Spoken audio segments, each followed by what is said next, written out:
Welcome to class on tender and quotation. Today we are discussing something more than whatever we have learned in the previous lectures. Previously we have learned what is the element of cost and how to prepare the cost sheet with the help of classification of cost. Now today we are going to discuss on the next topic, that is tender and quotation. Tender and quotation is just like a cost sheet, but the nature and the purpose of tender and quotation is somehow different.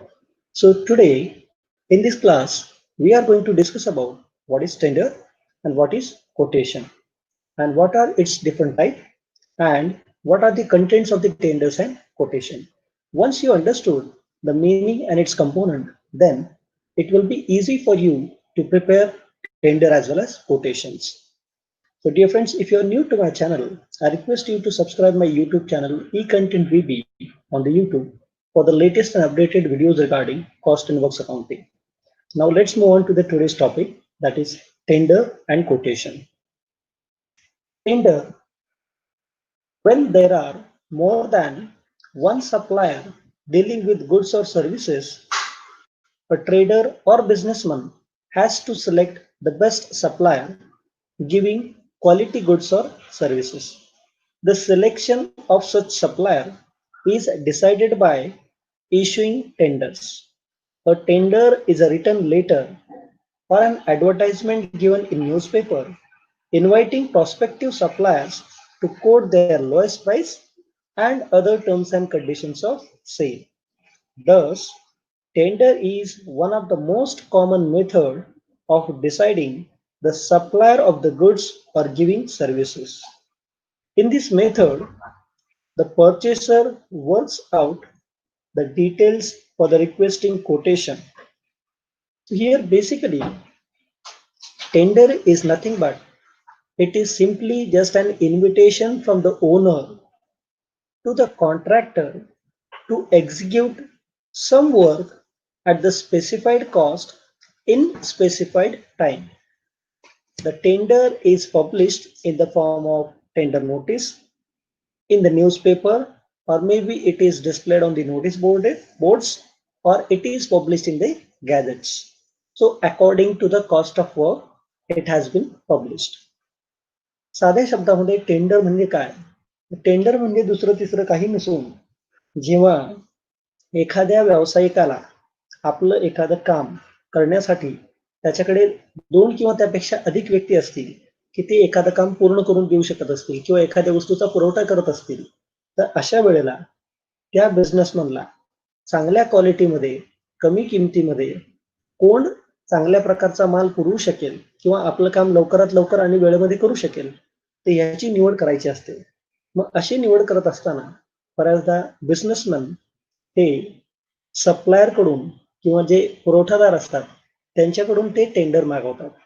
मग जेव्हा हे tender मागवलं जातं तेव्हा त्या tender म्हणजे काय, तर एक लिखित स्वरूपातली एक विनंती पत्र असतं की ज्याच्यामध्ये एक जाहिरात दिलेली असते की अमुक अमुक असं काम एवढ्या एवढ्या वेळामध्ये तुम्हाला करायचं आहे, तर सदर काम करण्यासंदर्भामध्ये तुम्ही किती रुपये किमतीमध्ये हे काम करू शकता व किती वेळामध्ये तुम्ही हे काम पूर्ण करून देऊ शकता याची माहिती तुम्ही त्यामध्ये देणं अपेक्षित असतं. जर तुम्ही कमीत कमी किमतीमध्ये टेंडर भरलं असेल आणि ते तुम्ही योग्य वेळेमध्ये पूर्ण करू शकत असाल, तर तो मालक असेल किंवा तो व्यावसायिक असेल तर तो ते काम तुम्हाला देऊ शकतो. म्हणजेच आजकाल व्यवसायांना काम मिळवण्यासाठी टेंडर्स भरावी लागतात आणि म्हणूनच कॉस्ट अँड वर्क्स अकाउंटिंग हा विषय शिकत असताना आपल्याला टेंडर म्हणजे काय व ते कशा प्रकारे तयार करायचं व टेंडर तयार करत असताना आपली कॉस्ट किती असली पाहिजे, त्याचप्रमाणे आपला प्रॉफिट देखील किती असलं पाहिजे, याचं देखील कॅल्क्युलेशन आपण पुढच्या भागामध्ये पाहणार आहोत. टेंडर म्हणजे एक इन्व्हिटेशन असतं जे मालकाकडून कॉन्ट्रॅक्टरला दिलेलं असतं की त्याने एखादं काम एखाद्या स्पेसिफिक किमतीमध्ये व त्या स्पेसिफिक वेळेमध्ये पूर्ण करून देणं अपेक्षित असतं. व हे टेंडर मागवण्यासाठी एखाद्या लोकल न्यूजपेपरमध्ये जाहिरात दिली जाते किंवा मग जर गव्हर्नमेंट ऑफिस असेल तर ऑफिसच्या बाहेर नोटीस बोर्डवरती त्याची नोटीस लावली जाते किंवा बऱ्याचदा हे टेंडर्स हे गॅजेट्समध्ये, गव्हर्नमेंटच्या गॅजेट्समध्ये हे पब्लिश केले जातात आणि ते पब्लिकेशन हे त्या टेंडरची किती कॉस्ट आहे त्या कॉस्टवरती याचं पब्लिकेशन अवलंबून असतं. Now, moving on to the next slide, tender generally includes the name and specification of goods. By mistaken here, it has been mentioned goods. So it is name and full specification of goods or the services. Quantity of order. It means that how much quantity has been ordered by the owner. Third thing that you have to mention is place where goods are to be delivered. It means suppose if you are supplying any of the goods, so at that time the place of the supply of goods has to be mentioned. And the fourth one is other terms and conditions of sales. It means that every tender should include these 4 points because these 4 points will help to understand what is the name and full specification of the goods that is going to be delivered, the quantity to be delivered, place where it has to be delivered, and other terms and conditions of sale. Thus, for inviting the tenders, first tender forms giving all the details should be prepared. Generally, tenders are invited by giving on advertisement in the newspaper, or sometimes the blank tender forms are supplied to the probable suppliers. Normally, time limit is given for submitting the tender and some deposit is demanded along with the tender. After the time limit for submitting the tender is over, all the tenders are opened in the presence of the supplier or their representatives at a fixed data decided in advance. In that meeting, comparative statement of the prices quoted by the various supplier in the presented for their inspection. After comparative study, generally the buyer selects the supplier who quotes the lower prices for goods or services required by them.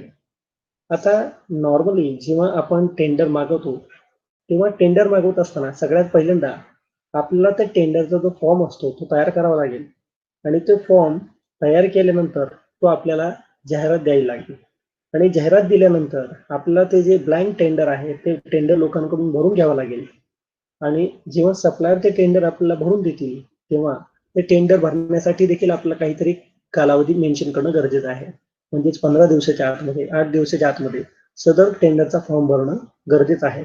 अशा प्रकारची जाहिरात दिल्यानंतर आपल्याकडे जे tender जमा होणार आहेत तर त्या टेंडर जे जमा होणार आहेत ते सर्व टेंडर आपण एके दिवशी सर्व सप्लायरच्या समवेत किंवा त्यांचे जे कोणी प्रतिनिधी असतील एका फिक्स डेटला पूर्वनिश्चित कालावधीमध्ये आपण याची सर्वांसमोर जाहीरपणे तपासणी करणार आहोत आणि कंपनीमध्ये जे काही सर्व टेंडर आलेले आहेत या सर्व टेंडरचा अभ्यास केला जाईल व अभ्यास केल्यानंतर या सर्व टेंडरमधून कमीत कमी पैशामध्ये योग्य वेळेमध्ये जे कोणी काम करणार आहे तर अशा व्यक्तीचं टेंडर हे त्या ठिकाणी सिलेक्ट केलं जाईल.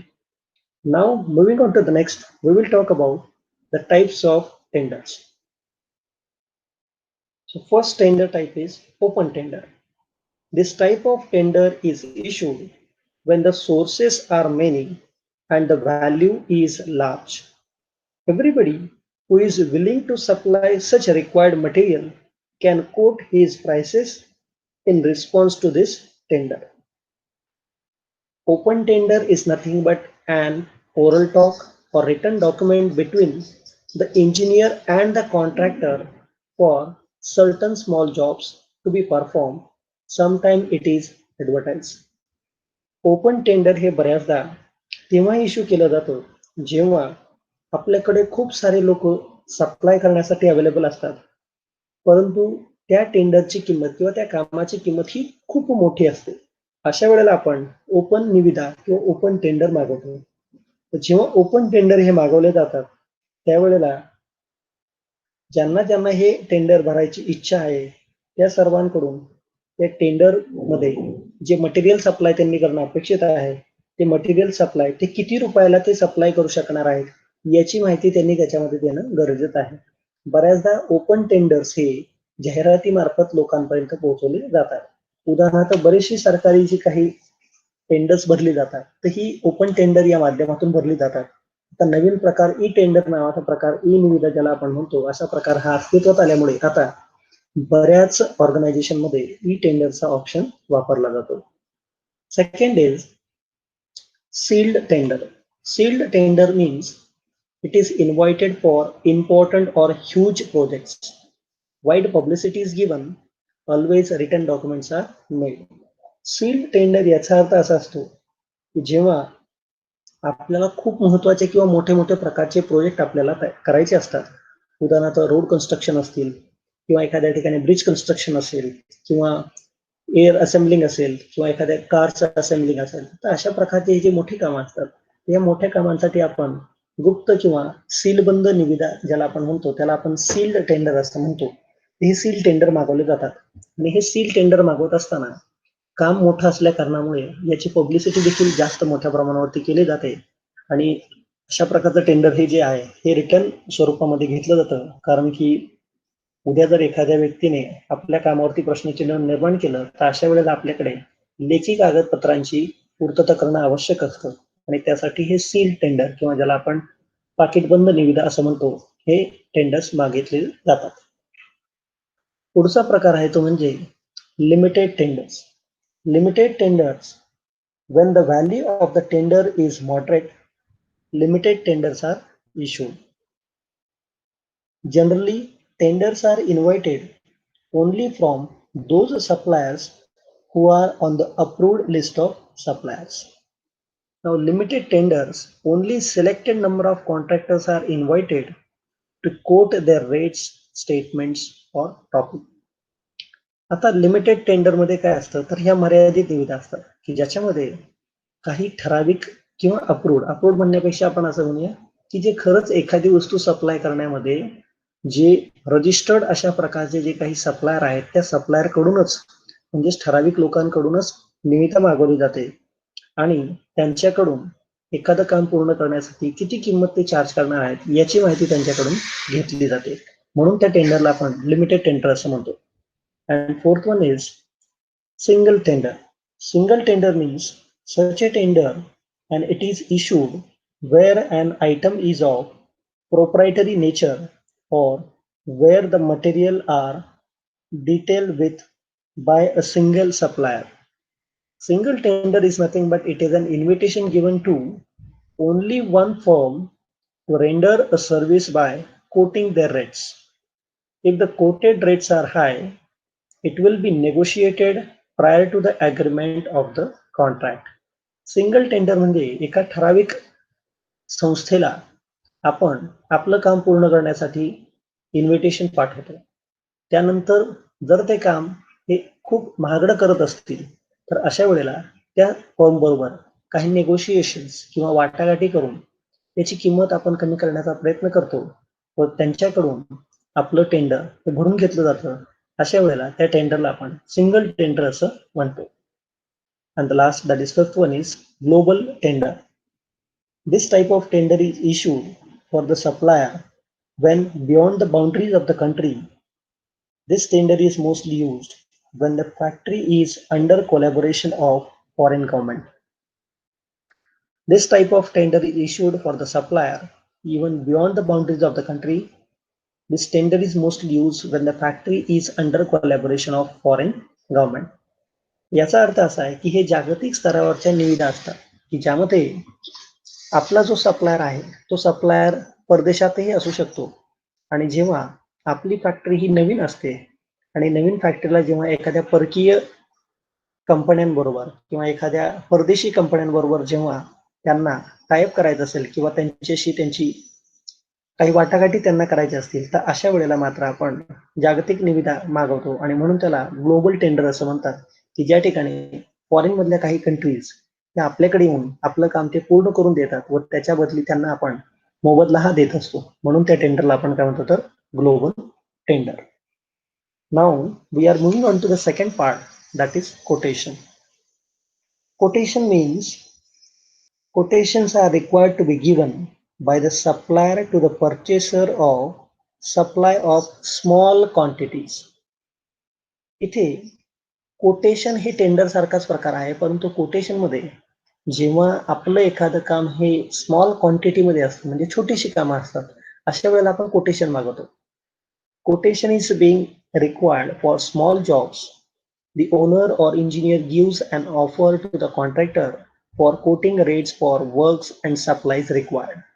बऱ्याचदा मालक किंवा जो इंजिनियर असतात हे लोक कॉन्ट्रॅक्टर कडून कॉन्ट्रॅक्ट मागवतात. कारण की जेव्हा एखादं छोटंसं काम करायचं असेल तेव्हा ते छोटंसं काम करण्यासाठी कॉन्ट्रॅक्टर कडून ज्या काही त्याच्या प्राइसेस मागवले जातात किंवा तो किती रुपयामध्ये काम करून देणार आहे, किती वेळामध्ये तो काम करून देणार आहे, तर अशा वेळेला आपण कोटेशन्स हे घेत असतो. Even if individual person want to buy consumer durable, for example TV, he needs a quotation from the supplier or a dealer. आपलं जर उदाहरण घेतलं तर जर आपल्याला एखादी गाडी घ्यायची असेल किंवा टीव्ही घ्यायची असेल तर अशा वेळेला आपण 2-3 शोरूम मध्ये जाऊन कोटेशन्स घेतो. म्हणजेच आपल्याला एखादं छोटंसं काम करण्यासाठी कुठल्या एकच वस्तूची किंमत वेगवेगळ्या लोकांकडे किती आहे हे तुम्हाला समजतं आणि त्यानंतर तुम्ही कोणत्या दुकानामधून ती वस्तू, ती टीव्ही असेल किंवा गाडी असेल, ती कोणाकडून घ्यायची हे तुम्ही ठरवता. म्हणजेच जेव्हा एखादी छोटासा जॉब असेल किंवा छोटं काम असेल तर अशा वेळेला आपण कोटेशन्स मागवून आपण आपलं काम पूर्ण करून घेतो. There is a difference between tender and quotation. A tender is usually given for undertaking huge contracts. म्हणजे टेंडर हे मोठ्या मोठ्या कामांसाठी इश्यू केलं जातं. तर quotation is given for small quantities. जेव्हा छोटी छोटी कामं करायची असतात अशा वेळेला आपण कोटेशन इश्यू करतो. Again tender can be invited from abroad also, that is global tender, but quotations are usually given for customers who are within the country. The preparation of cost statement is done on the same way in case of tender and quotation. Separate estimate for quotation is prepared where in the sales price quoted if there is several competition in the market for goods. But in case of standardized items for having similar competition in the market for the goods, but in case of standardized item having similar functions or output, quotation price does not differ much from company to company. Hence, quotation price are open prices which can be obtained freely from any supplier in the market. But tender prices are secret prices which are known only on a particular day, date and time fixed for opening the tender. Thus, no one knows what price has been quoted in the tender. And to understand this quotation, the following points are to be considered while understanding the quotation. In every quotation, the price quoted should be clearly mentioned, whether it include all taxes or exclusive of all taxes. जेव्हा आपण एखाद्या गाडीसाठी किंवा एखाद्या कोणत्याही प्रकारची वस्तू खरेदी करत असताना जेव्हा आपण कोटेशन मागवतो तेव्हा त्या कोटेशन मध्ये आपल्याला इन्क्लुसिव्ह किंवा exclusive of all taxes he price त्या ठिकाणी माहित असणं गरजेचं आहे. Number 2 is full description of the product should be given. For example size, colour, shape with the technical specification. म्हणजे जर तुम्ही उदाहरणार्थ एखादी गाडी घ्यायला गेला तर गाडी तुम्हाला कोणत्या कलरची मिळणार आहे, त्याचा शेप कोणता असणार आहे, त्याच्या इतर काही टेक्निकल स्पेसिफिकेशन कोणते आहेत हे देखील त्या कोटेशन मध्ये मेन्शन करणं गरजेचं आहे. Payment terms for discount. म्हणजे तुम्हाला कशा प्रकारे तिथं ती वस्तू खरेदी करताना तुम्हाला पेमेंट द्यावं लागेल, लोन वरती ती मिळणार आहे का, इन्स्टॉलमेंट सिस्टम आहे का, किंवा तुम्हाला ती कॅश मध्येच घ्यावी लागणार आहे, अशा प्रकारच्या गोष्टी त्यामध्ये मेन्शन करणं गरजेचं आहे. For the term of delivery, that is whether x factory price is coated or delivery to be given free or how to be charged for transportation. उदाहरणार्थ जेव्हा तुम्ही फॅक्टरीमधून ती गाडी घेणार आहात किंवा ती वस्तू घेणार आहात तेव्हा त्या ठिकाणी ती प्राइस कोणत्या प्रकारे मेन्शन केलेली आहे, वस्तूची डिलिव्हरी तुम्हाला फ्री मिळणार आहे का, का तुम्हाला ट्रान्सपोर्टेशन साठी सुद्धा काही पैसे खर्च करावे लागणार आहे, या सर्वांची देखील माहिती कोटेशन मध्ये देणं गरजेचं आहे. Quotation should indicate clearly the period for which it will remain valid.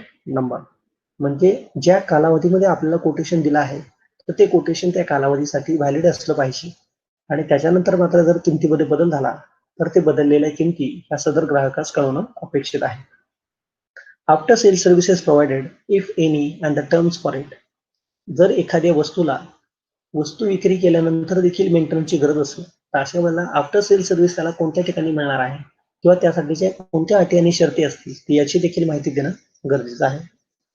Guarantee और वॉरंटी पिरियड इफ एनी, जर त्या वस्तूला एखादी गॅरंटी असेल किंवा वॉरंटी असेल तर ती देखील त्या कोटेशन मध्ये मेन्शन करणं गरजेचं आहे. आणि शेवटी म्हणजे the price quoted should be subjected to change if any.